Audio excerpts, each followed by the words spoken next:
لا والله ما نبقى ساكت، شحال وانا كنستنى. اولا شوفوا معايا هذا التعليق ديال واحد المواطن مغربي على المناظره اللي دارت بين الدكتور الحلو وعاصي، كتب فيه غير بشويه عليك، واش يحسب له كلشي دكتور بحال هكا سي طه الحلو؟ عاصي راه غير استاذ فلسفه على قدو من ايامات الغفله فاش كان التوظيف يقتصر على الكاتريام. وهذا التعليق يلخص لك المناظره اللي فيها 45 دقيقه في سطر واحد. اغلبكم سمع المناظره اللي دارت في ميديان تيفي اللي بقى فيها السي طه الحلو على خوهم حتى ولا كيقول مع راسو اش كندير هنا، اش داني نقبل شي مناظره، خليني مزيان غير بوحدي نلقي الشبهات ديال مواقع التنصير بلا ما يرجع لي احد ولا يديرونجيني. هاد اليومين كلشي كيهضر على هاد الشاب الملتحي الملتزم المتمكن، السيد عنده ما يقول من الاخر وخصم عنيد للربا ومناصر شرس للاقتصاد الاخلاقي الاسلامي. فشكون هو؟ مين جا؟ فين قرا؟ وشنا هي المؤهلات ديالو؟ وعن نفسي الحمد لله كنعرفوه من زمان، ولكن ما فيها باس نعرفوا عليه الشباب اللي ما كيعرفوش في هاد زمان التفاهه، في زمان الترندات السطحيه والمحتوى الفارغ. كاين واحد المغربي اختار طريق مختلفه، ماشي طريق الشهره الزائفه والسبان في اللايفات وتخسر الهضره في دوزين، بل طريق العلم والكرامه والنخوه ديال المسلمين. محمد طه الحلو دكتور في الاقتصاد، البحث ديالو على الاسواق الماليه الاسلاميه تم اختياره كأحد افضل الدراسات الاقتصاديه في سنه 2020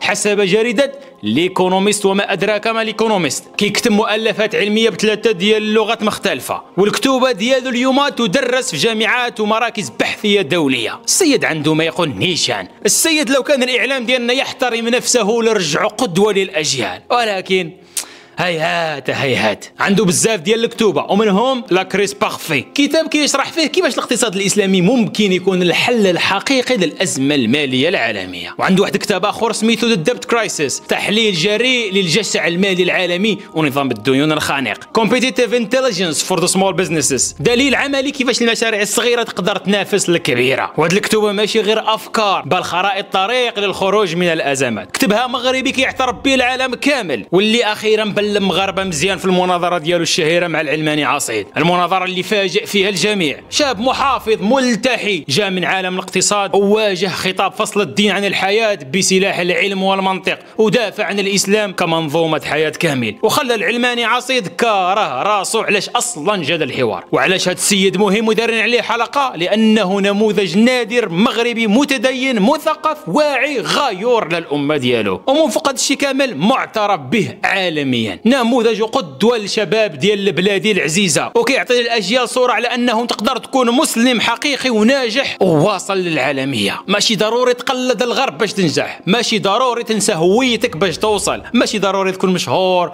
باش تكون عظيم، ماشي ضروري تعرى باش يسمعوك. كن فقط صادق مع ذاتك ومع الله وخدم مزيان وربي غيسهلها عليك. وهذا نداء للشباب، بغيت تكون مؤثر خلي طه الحلو هو القدوه ديالك. هذا واحد من الامثله الكبيره على المؤثرين الحقيقيين ديال المغرب اللي قدروا يعطيونا جيل جديد من الابطال اللي نتفوقوا فيهم في جميع المجالات. هذا والسلام عليكم.